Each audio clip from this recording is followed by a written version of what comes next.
Hello friends, आपण शिकतोय chapter chemical kinetics standard 12 आणि आता आहे लेक्चर नंबर 13. लास्ट लेक्चरमध्ये आपण अर्हेनियस इक्वेशन हे डिराईव्ह करून दाखवलेलं होतं. आज आपल्याला त्या अर्हेनियस इक्वेशनच्या मदतीने ॲक्टिवेशन एनर्जी कशी कॅल्क्युलेट करतात ते आपल्याला लक्षामध्ये घ्यायचं आहे. तर अर्हेनियस इक्वेशन काय होतं आपलं? K is equal to A into e raise to power minus EA upon RT. बरोबर आहे. मग आता या ठिकाणी taking log on both side, दोन्ही साईडला आपण लॉग घेतले. मग काय झालं? Log to the base E that is ln घेतला आपण. मग ln K is equal to ln A into e raise to power minus EA upon RT. Log AB is equal to log A plus log B या नियमाने, या रूलनी आपण यांना आता separate केलं. ln A plus ln e raise to power minus EA upon RT. ln आणि E एकमेकाला cancel out करतील आणि म्हणून जो एक्सपोनंट आहे तो या ठिकाणी आल्याचं आपल्याला दिसेल. ln K is equal to ln A minus EA upon RT equation number 2. आता असं गृहीत धरा की एकदा आपण रिॲक्शन टेम्परेचर T1 ला केली तेव्हा रेट कॉन्स्टंट K1 आला, आणि एकदा रिॲक्शन आपण टेम्परेचर T2 ला केली तेव्हा रेट कॉन्स्टंट K2 आला. मग T1 K1 करता हा फॉर्म्युला वापरा आणि T2 K2 करता सुद्धा वापरा. मग काय होईल? ln K1 is equal to ln A minus EA upon RT1. Equation number 3. ln K2 is equal to ln A minus EA upon RT2. Equation number 4. 4 minus 3 केला आपण. 4 minus 3 ln K2 minus ln K1 is equal to, या ठिकाणी हे तर cancel out होऊन जाईल. म्हणजे काय राहील? तर तिथे असणार आहे minus EA upon RT2 minus of minus EA upon RT1. हे मायनस मायनस प्लस होईल, याला पहिले लिहू. मग काय झालं? ln K2 upon K1. ln K2 minus ln K1 म्हणजेच काय? ln K2 upon K1 is equal to EA upon RT1 minus EA upon RT2. यातला EA अपॉन R कॉमन काढला, ब्रॅकेटमध्ये राहिलं 1 upon T1 minus 1 upon T2.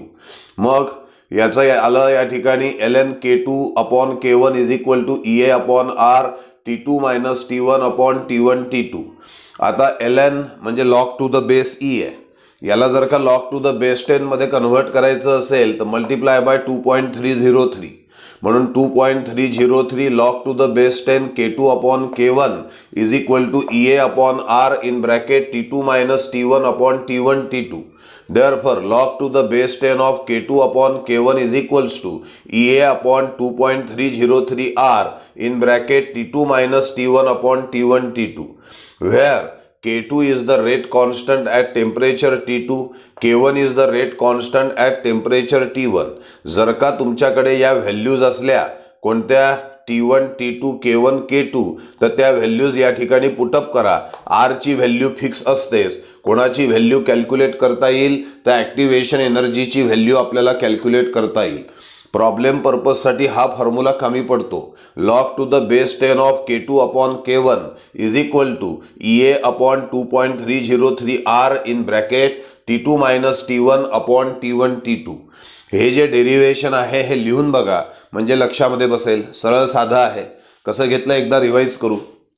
पहिले अर्हेनियस equation, मग त्याचा घेतला log to the base E, मग त्यानंतर log to the base E चे फॉर्म्युले वापरून इथे आलो. ln K is equal to ln A minus EA upon RT equation number 2.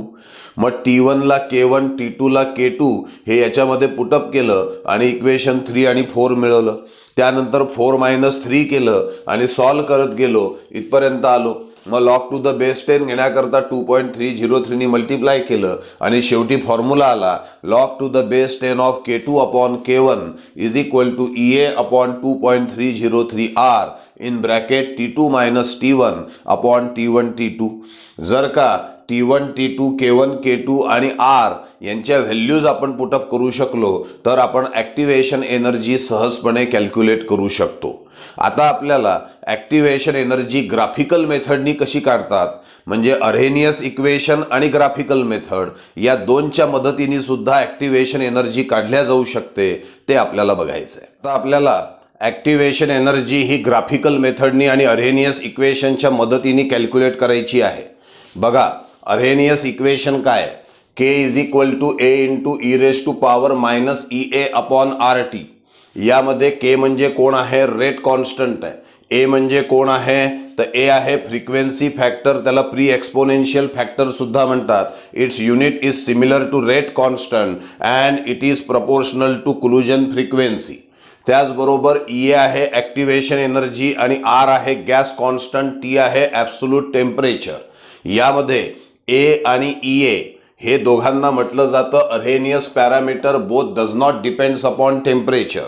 बोर्डाच्या एक्झाममध्ये बरेचदा क्वेश्चन येतो की write down the Arrhenius equation and explain the terms involve in it. मग हे अर्हेनियस इक्वेशन लिहायचं k is equal to a raise to k is equal to a into e raise to power minus E A upon R T. मग सांगायचं k म्हणजे rate constant आहे, r म्हणजे gas constant आहे, t म्हणजे absolute temperature आहे, e a म्हणजे activation energy आहे, ए म्हणजे फ्रिक्वेन्सी फॅक्टर म्हणजे प्री एक्सपोनेन्शियल फॅक्टर आहे ज्याचं युनिट रेट कॉन्स्टंट सारखंच असतं, आणि ए जो आहे it is proportional to collision frequency आहे. पुढे ॲक्टिवेशन एनर्जी आणि ए यांना आपण अर्हेनियस पॅरामीटर म्हणतो आणि both does not depends upon temperature आहे. पुढे आपण मुद्दा सांगितला की हे जे अर्हेनियस इक्वेशन आहे याला taking log on both side, log to the base e घेतला आपण. ln k is equal to ln in bracket A into e raise to power minus E A upon R T. मग लॉगच्या रूलनुसार यांना separate करून घेतलं. ln k is equal to ln A minus E A upon R T. आता log to the base ईला log to the base 10 मध्ये convert केलं. 2.303 log to the base 10 of k is equal to 2.303 log to the base 10 of a minus E A upon R T. Divide both side by 2.303 हे equation आलं. Log to the base 10 of k is equal to log to the base 10 of a minus E A upon 2.303 R T. आता काय करू, याला आपण rearrange करू. आपल्याला rearrange करताना काय केलं, log to the base 10 of k याला सुरुवातीला लिहिलं minus E A upon 2.303 r into 1 upon t plus log to the base 10 of a. Now this equation is similar to y is equal to mx plus c. This is the equation of a straight line where y axis is log to the base 10 of k, x axis is 1 upon t. But then we get a straight line like this where y intercept is log to the base 10 of a. y intercept म्हणजे ही straight line y ॲक्सिसला कुठे intercept होते, तर log to the base 10 of a ला intercept होते. आणि ही जी straight line आहे याचा स्लोप म्हणजे m किती आहे, minus E A upon 2.303 r. Slope is equal to minus E A upon 2.303 r. म्हणजेच e a is equal to minus 2.303 into r into slope. आरची व्हॅल्यू तुम्हाला माहिती आहे, ग्राफिकल मेथडनी तुम्ही स्लोप काढू शकता. मग काय, आरची व्हॅल्यू पुटअप करा, स्लोप पुटअप करा, तुम्हाला ॲक्टिवेशन एनर्जी मिळाल्याचं दिसून येईल. अशा तऱ्हेने अर्हेनियस इक्वेशन आणि ग्राफिकल मेथड यांच्या मदतीने आपण ॲक्टिवेशन एनर्जी ही कॅल्क्युलेट करू शकतो. कशी काढली आहे बघा. पहिले अर्हेनियस इक्वेशन घेतलं, मग log to the base E घेतलं, मग त्याला लॉग टू द बेस 10 मध्ये कन्व्हर्ट केलं, मग त्याला y is equal to m x plus c या फॉर्ममध्ये लिहिलं. लिहून बघा म्हणजे मग समजेल तुम्हाला, ते लिहिल्याशिवाय डोक्यात नाही बसत हे. मग हे आल्यानंतर आपण ग्राफ प्लॉट केला. कोणामध्ये, y ॲक्सिसवर log to the base 10 of k, x ॲक्सिसवर 1 अपॉन टी. मग स्ट्रेट लाईन मिळाली, y इंटरसेप्ट होता log to the base 10 of a आणि स्लोप होता मायनस ई ए अपॉन 2.303 आर. यामध्ये आर आणि स्लोपची व्हॅल्यू पुटअप केली की ॲक्टिवेशन एनर्जी मिळाल्याचं आपल्याला दिसून येत आहे. एक मुद्दा अजून सांगितला, हे जे एक्सप्रेशन आहे यामध्ये ज्या टर्म इन्व्हॉल्व आहेत त्यांचं सुद्धा आपण स्पष्टीकरण इथे दिलेलं आहे. एक अजून महत्त्वाची गोष्ट सांगतो, इथे आपण log to the base 10 of k घेतलेला आहे y ॲक्सिसवर. समजा मी इथे ln k घेतला, ln k आणि 1 अपॉन टी या दोघांमध्ये जर का आपण ग्राफ प्लॉट केला तरी सुद्धा आपल्याला स्ट्रेट लाईन मिळेल. फक्त y इंटरसेप्ट जो आहे तो ln a असेल आणि जो स्लोप आहे तो स्लोप आपल्याला बदलल्याचं दिसेल. तर slope is equal to minus E A upon r एवढाच येईल, 2.303 राहणार नाही. आणि त्यामुळे याच्याऐवजी e a is equals to minus r into slope अशी व्हॅल्यू आपल्याला घ्यावी लागेल. कोणता बदल केल्यावरती, ln k घेतलं मी, log to the base 10 of k च्या ऐवजी ln k घेतलं तर इथे ln a येतं आणि slope is equal to minus EA upon R येतो, हे लक्षात घ्या. नीटमध्ये जेईमध्ये ग्राफ विचारताना किंवा कसं करतात की when the graph is plotted between ln k versus 1 upon t then slope is given by, तर slope is given by minus EA upon R. काही काही विद्यार्थी घाईघाईमध्ये मायनस EA अपॉन 2.303R करतात. हा स्लोप केव्हा असेल, जेव्हा log to the base 10 of k versus 1 upon t मध्ये ग्राफ प्लॉट केला तर. पण ln k versus 1 upon t मध्ये केला तर slope is equal to minus EA upon R येणार, हे डोक्यामध्ये ठेवणं आवश्यक आहे.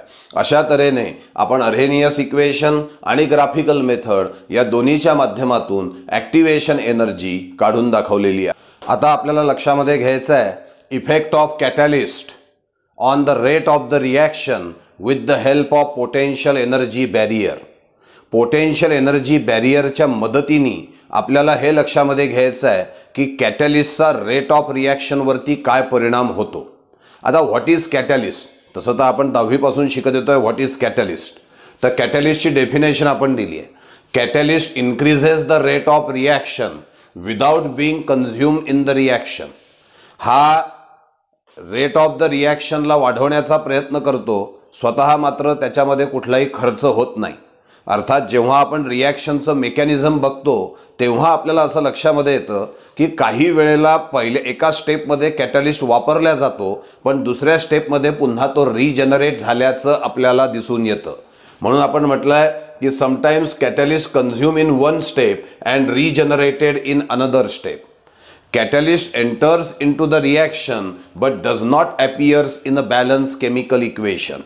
बघा कॅटॅलिस्ट कसा आहे, खरं तर रिॲक्शन घडवून आणण्यामध्ये सगळ्यात जास्त त्याचा वाटा आहे, पण ओव्हरऑल रिॲक्शनमध्ये मात्र तो कधीच दिसत नाही. रेट ऑफ द रिॲक्शन वाढवण्याचं तो काम करत असतो but it does not appears in a overall balance equation. This is catalyst. आता हा जो कॅटॅलिस्ट आहे हा कॅटॅलिस्ट रेट ऑफ रिॲक्शनवर कसा परिणाम करतो हे पोटेन्शियल एनर्जी बॅरियरच्या मदतीने आपल्याला लक्षात घ्यायचं आहे. आपण या ठिकाणी पोटेन्शियल एनर्जी कर्व काढलेले आहे. पोटेन्शियल एनर्जी कर्व म्हणजे काय, तर it is the graph which is plotted between potential energy and reaction coordinate. आपण दोन ग्राफ या ठिकाणी काढले आहेत. दोन्हीही जे पोटेन्शियल एनर्जी कर्व आहे त्यातला पहिला कर्व आहे अनकॅटलाइज रिॲक्शनसाठी, म्हणजे आपण रिॲक्शन कॅरी आउट केली पण तिथे कॅटॅलिस्ट वापरला नाही. दुसरा बॅरियर जो आहे, दुसरा कर्व जो आहे हा कॅटलाइज रिॲक्शनसाठी आहे, म्हणजे आता आपण तीच रिॲक्शन केली पण इन प्रेझेन्स ऑफ कॅटॅलिस्ट केल्याचं आपल्याला या ठिकाणी लक्षात घ्यायचं आहे. दोन्ही ठिकाणी एकच रिॲक्शन आहे. इथे in the absence of catalyst आहे, इथे in the presence of catalyst आहे. काय फरक जाणवतो तुम्हाला या दोन ग्राफला बघितल्यावर? तुमच्या असं लक्षात येईल की इथे जे बॅरियर आहे ते उंच आहे, इथे जे बॅरियर आहे ते त्या मानाने कमी उंच आहे, त्याची हाईट कमी आहे. काय कारण असेल? किंवा अनकॅटलाइज रिॲक्शनमध्ये बॅरियर जास्त आहे आणि कॅटलाइज रिॲक्शनमध्ये बॅरियर कमी आहे, ते आपल्याला लक्षामध्ये घ्यायचं आहे. काय म्हटलंय पहा, catalyst provide alternative pathway. Catalyst provide alternative pathway of lower activation energy for the reaction. हा कॅटॅलिस्ट काय करतो की त्या ठिकाणी एक अल्टरनेटिव्ह पाथवे तिथे देऊन देतो, म्हणजे असा मार्ग त्या ठिकाणी आपल्याला रिॲक्शनमध्ये दाखवतो की ज्याला कमी ॲक्टिवेशन एनर्जी लागेल. म्हणून अतिशय महत्त्वाचं वाक्य आहे की catalyst provide alternative pathway, alternative mechanism of lower activation energy for the reaction. आणि त्यामुळे काय होईल, आपण असं म्हणू शकतो की catalyst lowers the activation energy of the reaction and that's why activation energy is less for the catalyse reaction. It means the height of the potential energy barrier is less for the catalyse reaction than as compare in uncatalyse reaction. मुद्दा काय सांगतो आपण लक्ष द्या. आपण सांगितलं की जेव्हा आपण एखाद्या रिॲक्शनमध्ये कॅटॅलिस्ट वापरतो तेव्हा तो जो कॅटॅलिस्ट आहे तो अल्टरनेटिव्ह पाथवे त्या ठिकाणी देतो आणि जो अल्टरनेटिव्ह पाथवे लोअर ॲक्टिवेशन एनर्जीचा असतो. मग लोअर ॲक्टिवेशन एनर्जीचा पाथवे दिला म्हणजेच याचा अर्थ त्या ठिकाणी कॅटॅलिस्टनी ॲक्टिवेशन एनर्जी कमी केलेली आहे, म्हणजेच कॅटलाइज रिॲक्शनसाठी कमी ॲक्टिवेशन एनर्जी लागते, म्हणजेच पोटेन्शियल एनर्जी बॅरियरची हाईट ही कमी असते.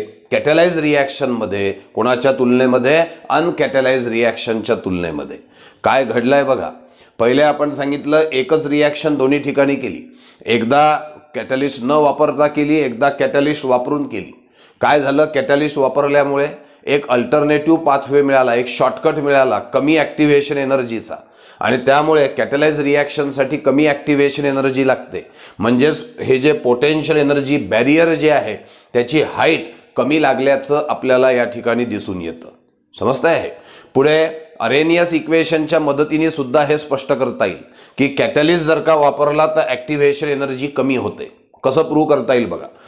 अरेनियस इक्वेशन आहे K is equal to A into e raise to power minus EA upon RT.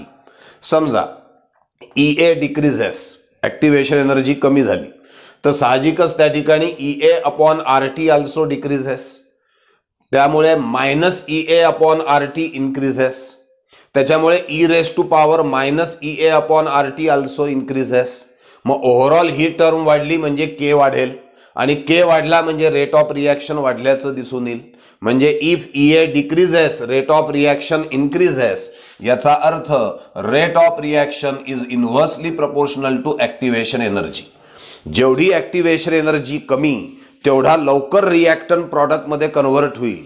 जेवढी ॲक्टिव्हेशन एनर्जी कमी तेवढा लवकर रिॲक्टंट प्रॉडक्टमध्ये कन्व्हर्ट होईल. म्हणजेच रेट ऑफ द रिॲक्शन जास्त असल्याचं आपल्याला दिसून येईल. काय कन्सेप्ट दिली आहे लक्ष द्या. अरेनियस इक्वेशन दिलं. या अरेनियस इक्वेशनमध्ये if EA decreases then EA upon RT decreases, minus EA upon RT increases, e raise to power minus EA upon RT increases, K increases, rate of reaction increases. It means EA decreases, rate of reaction increases. म्हणजेच rate of reaction आणि activation energy यांचं inversely proportion आहे. जेवढी activation energy कमी तेवढा rate of reaction जास्त. मग ही activation energy कमी करण्यासाठी कोण मदत करत असतं? कॅटलिस्ट. वाक्य काय आहे? Catalyst provide alternative pathway for the reaction of a lower activation energy. आणि त्यामुळे पोटेन्शियल एनर्जी बॅरियरची हाईट कमी होते आणि लवकर लवकर रिॲक्टंट हा प्रॉडक्टमध्ये कन्व्हर्ट होत असतो. त्यामुळे गोष्ट लक्षात घ्या, जेवढी ॲक्टिव्हेशन एनर्जी कमी तेवढा रेट ऑफ द रिॲक्शन जास्त. मग ही ॲक्टिव्हेशन एनर्जी कमी करण्यासाठी मदत करणारा एक फॅक्टर आहे, तो म्हणजे कोण आहे? Catalyst. Now some notes about the catalyst. Catalyst speed up the forward reaction as well as backward reaction to same extent. Catalyst जो आहे हा फॉरवर्ड रिॲक्शनचा रेट जेवढ्यानी वाढवेल तेवढ्यानीच बॅकवर्ड रिॲक्शनचा वेग सुद्धा वाढवत असतो. म्हणजेच catalyst does not disturb the equilibrium in the reaction. Catalyst रिॲक्शनचा इक्विलिब्रियम डिस्टर्ब करत नाही. Catalyst help to attain the equilibrium quickly. बघा काय बोलतोय. जेव्हा एखादी रिव्हर्सिबल रिॲक्शन आहे त्यामध्ये जर का कॅटलिस्ट वापरला असेल तर कॅटलिस्ट फॉरवर्ड रिॲक्शनला पण स्पीडअप करतो आणि बॅकवर्ड रिॲक्शनला पण स्पीडअप करतो टू सेम एक्सटेंट. म्हणजे तो इक्विलिब्रियम डिस्टर्ब होऊ देत नाही, उलट तो इक्विलिब्रियम लवकर अटेन होण्यासाठी मदत करत असतो. दिस इज कॅटलिस्ट. दुसरं, कॅटलिस्ट कॅटलायझेस द स्पॉन्टेनियस रिॲक्शन. ज्या रिॲक्शनला स्वतःहून इच्छा होण्याची त्याचा वेग वाढवण्याचं काम कॅटलिस्ट करू शकतो. But catalyst does not catalyses the non spontaneous reaction. जी रिॲक्शन स्वतःहून होणारच नाही आहे त्याचा वेग वाढवण्याचं काम कॅटलिस्ट करू शकत नाही. पण जी स्पॉन्टेनियस रिॲक्शन आहे त्याला कॅटलाइज करण्याचं काम कॅटलिस्ट करू शकतो. कॅटलिस्ट म्हणजे असा सबस्टन्स आहे की which when added to reactant increases the rate of the reaction. Catalyst is a substance which when added to reactant increases the rate of the reaction. Catalyst हा रिॲक्टंट मध्ये add केल्यावर त्या रिॲक्शनचा वेग वाढवण्याचं काम करत असतो. पण असे पण काही पदार्थ आहेत की जे रिॲक्टंट मध्ये टाकल्यानंतर रिॲक्शनचा वेग वाढवण्याच्या ऐवजी कमी करण्याचं काम करतात. जे रिॲक्शनचा वेग कमी करण्याचं काम करतात त्यांना इनिबिटर असं म्हटलं जातं. What it is called as inhibitor. आपल्या सुद्धा आयुष्यामध्ये जो एखादा व्यक्ती येतो आहे तो कॅटलिस्ट म्हणून काम करत असेल तर चांगलं, पण इनिबिटर म्हणून जर का काम करत असेल तर त्याला दूर ठेवणंच योग्य राहील. कारण कॅटलिस्ट हा जेव्हा रिॲक्टंटमध्ये ॲड होतो it increases the rate of the reaction. त्यामुळे अशा व्यक्तींना आपल्या आयुष्यात आणा की जे कॅटलिस्टचं काम करू शकतील, आपल्या रिॲक्शनच्या रेटला वाढवतील. असे लोक आपल्यापासून दूर ठेवा की जे रेट ऑफ द रिॲक्शनला कमी करण्याचं काम करतील. जे इनिबिटर असतील त्यांना आपण दूर सारलं पाहिजे आणि कॅटलिस्ट जे आहे यांना आपण आपल्या आयुष्यामध्ये आणलं पाहिजे. केमिस्ट्रीमधून या गोष्टी आपण लक्षामध्ये घेऊ शकतो. एक अजून मुद्दा आपल्याला बघायचा आहे, तो म्हणजे effect of temperature on the rate of the reaction. When the temperature increases, the kinetic energy of molecule also increases and it becomes greater than the activation energy. जेव्हा आपण रिॲक्शनचं टेम्परेचर वाढवतो तेव्हा kinetic energy of the reactant molecule ही वाढते आणि ती activation एनर्जीपेक्षा जास्त होते आणि त्यामुळे रिॲक्टंट त्या पोटेन्शियल एनर्जी बॅरियरला क्रॉस करू शकतो आणि तो प्रॉडक्टमध्ये लवकर कन्व्हर्ट झाल्याचं दिसेल, म्हणजेच rate of the reaction increases. Mathematically जर का आपण विचार केला तर अर्हेनियस इक्वेशन आहे K is equals to A into e raise to power minus EA upon RT. If temperature increases, then EA upon RT decreases, minus EA upon RT increases, e raised to power minus EA upon RT increases. That's why K increases and hence rate of reaction increases. सुरुवातीला होतं temperature increases, rate of reaction increases, म्हणजेच rate of reaction is directly proportional to temperature. Rate of reaction is directly proportional to temperature. अशा तऱ्हेने दोन factors मी तुमच्या समोर मांडले की कॅटलिस्ट कसा रेट ऑफ रिॲक्शनवर परिणाम करतो आणि दुसरा टेम्परेचर कसा रेट ऑफ रिॲक्शनवर परिणाम करतो हे आपण लक्षामध्ये घेतलेलं आहे. समजतंय ना हे?